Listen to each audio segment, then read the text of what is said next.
Sir मैंने अपने viewers को बताया था कि मैं अपने डॉक्टर अहमद शाह, जैसे कि मैं आपको अक्सर इनकी वीडियोस वगैरह दिखाता हूं, इस चीज़ से इतना डरते क्यों है पेशेंट, ये लॉजिक समझ नहीं आती। अक्सर पेशेंट आते हैं और अपने बच्चों को भी डरा रहे होते हैं कि वो चीज़ पेशेंट क्या होता है, वो उसको देख लेते हैं कि उसमें कोई इशू तो नहीं आ रहा इनिशियली।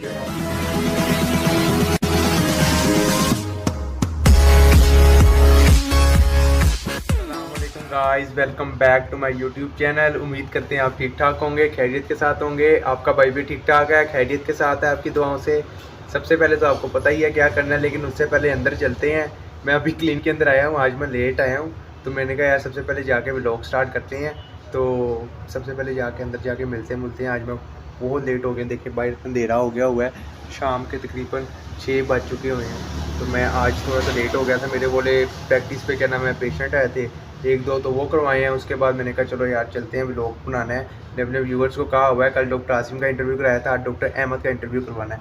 तो मैं बाहर ही खड़े होकर सारी बातें करता जा रहा हूँ। तो अंदर चलते हैं, हम अपने क्लिनिक के अंदर आ चुके हुए हैं। इसलिए मेरा सबसे पहले तो मेरा शीशा देखा करें। फिर से आ गए रे बाबा, इधर जहर खाने का पैसा नहीं है, तू जा रे जा। यार तू कुछ तो मैं कैसा लग रहा हूँ, बहुत प्यारा लग रहा हूँ ना? लग रहा हूँ प्यारा कि नहीं लग रहा, ये आप लोगों ने बताना होता है। वैसे तो मैं प्यारा हूँ ही, आपको तो पता ही है। अस्सलामुअलैकुम, कैसी हैं आप सब? ठीक ठाक हैं? आप कहाँ पर मसरूफ़ हैं नेहा? फायदा कितने पेशेंट आज? आज एक पेशेंट है डॉक्टर अहमद। एक ही पेशेंट आज बस? चलो शुक्र है यार, आज एक ही पेशेंट है। मैं भी लेट आया, ऊपर से है भी एक पेशेंट है। मज़ा आ जाएगा। वैसे आपको बताया था ना, आज फिर मुझे टाइम मिल जाएगा डॉक्टर अहमद के साथ व्लॉग बनाने के लिए। तो चलते हैं, चेंज वगैरह करते हैं। तो जाके सबसे पहले पेशेंट करवाते हैं, उसके बाद फिर डॉक्टर अहमद के साथ थोड़ी सी सीटिंग वगैरह करते हैं। उनसे मेरे क्वेश्चन है वो मैं पूछूंगा, क्योंकि कमेंट सेशन में आप लोगों ने अपने क्वेश्चन अपने कमेंट सेशन में बताने हैं। मैं तो अपने मुताबिक क्वेश्चंस वगैरह करूंगा उनसे, क्योंकि वो एंडोडोंटिक्स के स्पेशलिस्ट हैं। फीलिंग्स वगैरह, रेस्टोरेशन वगैरह और रूटनल वगैरह जो सी होती हैं, वो इस चीज़ को हैंडल करते हैं। अच्छा हमको सिखा रिया है। तो सबसे पहले चेंज वगैरह कर लें, लेकिन उससे पहले तो आज मैं कहना भूल ही गया था, लाइक कर लें और कमेंट शेयर करना तो बिल्कुल भी ना भूलिएगा। अगर आप मेरे चैनल पे न्यू हैं तो सब्सक्राइब करके बेल आइकन को दबा दीजिएगा। तो चलते हैं इंशाल्लाह। ये देखिए इंशाल्लाह भी कहने वाले बैठे हुए हैं, ये तो जरूरी है ना, ये तो फर्ज हो चुका है हम सब पे। तुम्हारे कुछ पूछा मैंने कुछ। तो आज जैसे मैंने आपको बताया है, तो चलते हैं पहले चेंज वगैरह करते हैं। चेंज वगैरह करके पेशेंट वगैरह करवाते हैं। पेशेंट वगैरह करवाने के बाद फिर हम अपना इंट्रोडक्शन करेंगे डॉक्टर अहमद। तो बैग बुक रख लें अपना, ठीक है? बैग बुक रख के आज मैं बहुत लेट आया हूँ, किसी को पता ही नहीं है। डॉक्टर आसिम ऊपर बैठे हुए हैं, कैमरों में देख रहे होंगे। पहले सर्जरी चेक करें, सर्जरी में कोई है तो नहीं है। सर्जरी में हम आ चुके हुए हैं। सर्जरी रेडी तैयार पड़ी हुई है, और ये देखें मोहतरमा बैठी हुई हैं। मोहतरमा bye bye tata goodbye गया। आप कैसे हैं? मैं तो पुराने ही हाल है, मेरे तो पुराने ही हाल होते हैं जैसा मैं होता हूँ। तो सिस्टर आज कितने पेशेंट हैं? आज 5। क्यों मुझे और दिलवा रही हो? कैसे कैसे लोग रहते हैं यार यहाँ पर। क्यों मुझे और दिलवा रही हो? मैं बाहर तो पूछ के आ चुका हूँ एक ही पेशेंट आज। ये जानबूझ के मुझे तंग करती है, क्योंकि मुझे इनको पता है मैं व्लॉगिंग में लग गया ना, तो मैं पेशेंट से ध्यान मेरा हट जाता है, तो व्लॉगिंग की तरफ मेरा ध्यान होता है। देखो ऐसे ही है, और मुझे व्लॉगिंग से हटा रही है, लेकिन आप तो मेरे साथ तो नहीं यार सब। तो सबसे पहले व्लॉग सर्जरी वगैरह चेक कर ली हुई है, तो अब चलते हैं चेंज करने के लिए। चेंज करके तो आपको मिलते हैं, और डॉक्टर अहमद से थोड़ा सा पेशेंट के लिए टाइम, आप उनकी काउंसलिंग के लिए टाइम देते हैं। तो उसके बाद सबसे पहले पेशेंट करवाएंगे, उसके बाद फिर चलेंगे डॉक्टर अहमद के पास। चलते हैं चेंज। तो कैसे हैं आप, ठीक ठाक हैं? सर मैंने अपने व्यूवर्स को बताया था कि मैं अपने डॉक्टर अहमद शाह, जैसे कि मैं आपको अक्सर इनकी वीडियोस वगैरह दिखाता रहता हूँ, रूट नर्स वगैरह की छोटे छोटे क्लिप्स वगैरह आपको दिखाता रहता हूँ। जब मैं वीडियोस व्लॉग बना रहा होता हूँ, तो बीच में जो सा मैं व्लॉग ऐड करता हूँ, तो वो डॉक्टर अहमद शाह कर रहे होते हैं पेशेंट्स वगैरह, रूट नर्स वगैरह, स्केलिंग और फीलिंग्स वगैरह। तो जैसे मैंने आपको बताया था, मैं अपने डॉक्टर साहब से मिलाऊंगा जो कि एंडोडोंटिक्स हैं। तो मैं इनसे अपने मुतालिक क्वेश्चंस करूंगा। अगर आपके मजीद कोई क्वेश्चंस होए तो कमेंट सेक्शन में बताइएगा, तो हम दोबारा इनसे काउंसलिंग कर लेंगे। तो सर मेरे क्वेश्चंस ये हैं कि सर कैविटी जो सी डेवलप होती है, वो कैविटी क्यों होती है? पेशेंट्स की अक्सर होती है ना कि सर ये कैविटी क्यों बनी है, हालांकि मैं रेगुलर बेस पे ब्रशिंग भी करता हूँ, तो ये कैविटी क्यों डेवलप होती है? अच्छा अस्सलाम, सबसे पहले तो ये एक बड़ा इंपॉर्टेंट टॉपिक है। 90% केसेस के अंदर पेशेंट को इवन फील भी नहीं होता कि कैविटीज़ बन रही हैं। जब वो कभी आते हैं तो वो स्टेज पर आते हैं जब उनको पेन वगैरह फील होती है।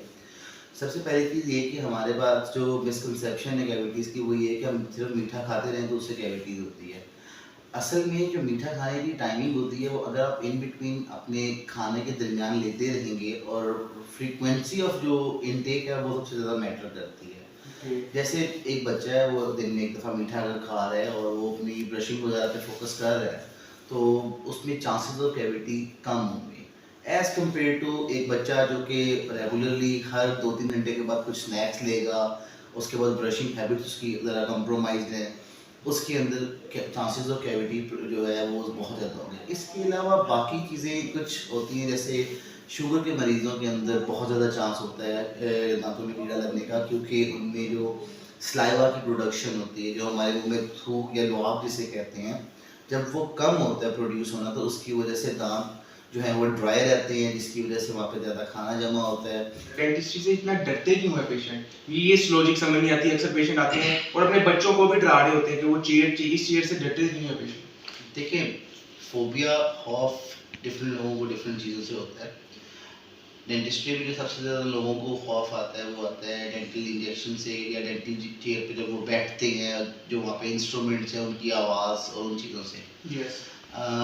उसको ओवरकम करने के डिफरेंट तरीके हैं। अगर तो आप बहुत ज़्यादा एंशियस हैं तो हम आपको कोई एंटी एंग्जाइटी मेडिसिन प्रिस्क्राइब कर देंगे, अदरवाइज काउंसलिंग जो है वो बहुत ज़रूरी होती है। स्पेशली मैं देखता हूँ कि आपने ऐसी भी बात की कि कई दफ़ा पेरेंट्स अपने बच्चों को डरा रहे होते हैं कि हम डॉक्टर के पास ले जाएंगे, इंजेक्शन लगा देगा। ये एक तरह से उन पर नेगेटिव इफेक्ट डालता है कि बच्चे जो है वो ज़्यादा डर रहे होते हैं कि लेट्स से कि अगर आप उन्हें बार बार ये चीज़ इस रियलाइज़ कराएंगे और जब उनको at the time of treatment हमने अगर इंजेक्शन लगाना ही है, ठीक है, तो बच्चे बहुत ज़्यादा डरे होंगे कि माइट भी हमें ट्रॉमेटाइज कर रहे हैं, हमेशा डराने के लिए कर रहे हैं, लेकिन वो उस वक्त उसकी नीड होगी। अब एडवांसमेंट ज़रा ज़्यादा हो गई हैं, इंजेक्शंस के अंदर भी वैराइटीज़ आ गई हैं, नीडल्स फाइन आ गई हुई हैं बहुत ज़्यादा, तो चांसेस ऑफ पेन कम होता है। टॉपिकल एनेस्थीसिया जैसे हम लोग यहाँ पे यूज़ करते हैं, उससे पेशेंट को ब्रेक की पेन भी काफ़ी मिनिमाइज हो जाती है। तो ये सारी चीज़ें जो हैं ऐड ऑन होते होते आप फोबिया को कम कर सकते हैं। बच्चों में नॉर्मली मैं कहूँगा कि उनको फ्रीक्वेंट विजिट्स कराएं डेंटिस्ट के पास, अगर ट्रीटमेंट नहीं भी है फॉलोअप्स कराने के लिए, ताकि वो यूज टू सर हमें डेंटिस्ट्री से लेगोसिक हमें कैविटी बन रही है, डेवलप हो रही है, कुछ भी नहीं हो रहा, वैसे हमें डेंटिस्ट्री के पास विजिट कैसे कैसे करना चाहिए? हमें अपनी रूटीन का हिस्सा बनाना चाहिए कि नहीं बनाना चाहिए इस चीज़ को? डेफिनेटली होना चाहिए। देखें, आप कई ऐसी चीज़ें होंगी जो इग्नोर कर देंगे। आपको फील तब आती है जब इंसान को कोई पेन फील हो रहा हो, तो इंसान नॉर्मली उस चीज़ को नहीं हो।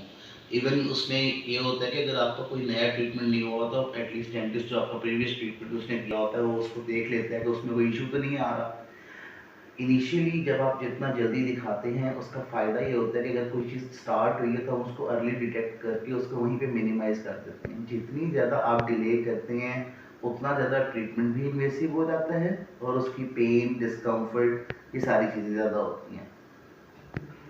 सर ये थे हमारे डॉक्टर अहमद शाह। जैसे कि मैंने आपको कहा था अपने व्यूअर्स को कि मैं उनसे मिलवाऊंगा, तो ये तो थे मेरे मुतालिक क्वेश्चंस वगैरह। तो आप कमेंट सेक्शन में अपने क्वेश्चंस वगैरह भी बताइएगा ताकि मैं इनसे मजीद कोई क्वेश्चंस वगैरह हो, आपके क्वेश्चंस हो तो मैं इनसे डिस्कस कर सकूं। कोई मसला नहीं है, हम इनको दोबारा बुला लेंगे और उनका दोबारा इंटरव्यू ले लेंगे। कोई भी क्वेश्चन आपका टॉपिक वगैरह हो। सर मेरे मुताबिक आप कुछ कहना चाहेंगे? जी, आप इसका चैनल सब्सक्राइब करें, लाइक करें, और अगर आपने बेल आइकॉन नहीं दबाया तो ज़रूर दबाएं। सर ये तो जरूरी है ना हमारे, आपको जैसे मैं हर वीडियो में कहता हूँ कि बेल आइकन को लाजमी दबाना है। तो इस वीडियो मजीद डेंटिस्ट्री की वीडियो को देखने के लिए आपने मेरे चैनल को अगर न्यू है तो सब्सक्राइब करना है और बेल आइकन को लाजमी दबाना है। और मेरी मजीद आने वाली वीडियो आपको, जिनसे मैंने आपको आज इंट्रोड्यूस करवाया, उन्होंने काफ़ी अच्छी अच्छी बातें की, काफ़ी कुछ समझाया हमें। तो कैसे लगा डॉक्टर अहमद शाह से आप मिलके क्वेश्चन में बताइएगा। आपके जो क्वेश्चन होंगे वो भी आप कमेंट सेक्शन में बताइएगा। या जानने का टाइम हो गया हुआ था, दरअसल वो प्रोसीजर करवाया है तो मैंने सर का इंट्रोडक्शन किया है। तो इंट्रोडक्शन करने के बाद फिर मैंने चूंज करके मैंने कहा यार फिर आराम से अपने व्यूवर्स को बताते हैं कि यार ये हमारा इंट्रोडक्शन हो चुका हुआ है। तो आपको कैसा लगा ये कमेंट सेक्शन में बताइएगा। आपके कोई क्वेश्चंस वगैरह हो रूट नाल के मुतालिक, कैविटी के मुतालिक, मुझे बताइएगा। मैं डॉक्टर साहब से पूछूंगा इस चीज़ के ऊपर कि सर ये क्या चीज़ मेरे व्यूवर्स के क्वेश्चंस हैं, इसके आंसर प्रोवाइड करें मुझे। तो फिर मिलते हैं अपने नेक्स्ट व्लॉग में। तो आज का व्लॉग कैसा लगा आपको?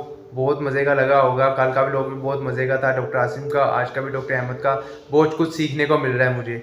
आपको मिल रहा हो ना मिल रहा हो, लेकिन मुझे बहुत कुछ सीखने को मिल रहा है। अगर आपने भी सीखना है और इसकी क्या नाम है गाइडेंस लेनी है तो आप मेरे व्लॉग्स को डेली बेस पे देखा करें। मैं अपनी डेंटिस्ट्री की डिफरेंट टाइप्स की वीडियो अपलोड करता रहता होता हूँ। तो लास्ट में आपको पता ही है क्या करना है, लाइक करना है, शेयर करना है और कमेंट करने हैं आपने, और भाई को सपोर्ट पूरी करनी है। बहुत मेहनत करता हूँ यार, सारी सारी रात लगा के आपके लिए मैं व्लॉग रेडी करता हूँ। तो आपने मेरे चैनल को सब्सक्राइब लाजमी करना, अगर आप मेरे चैनल पर न्यू हैं तो बेल आइकन को प्रेस लाजमी कीजिएगा। आज के व्लॉग को करते हैं यहाँ पर एंड। कैसा लगा व्लॉग? Okay bye.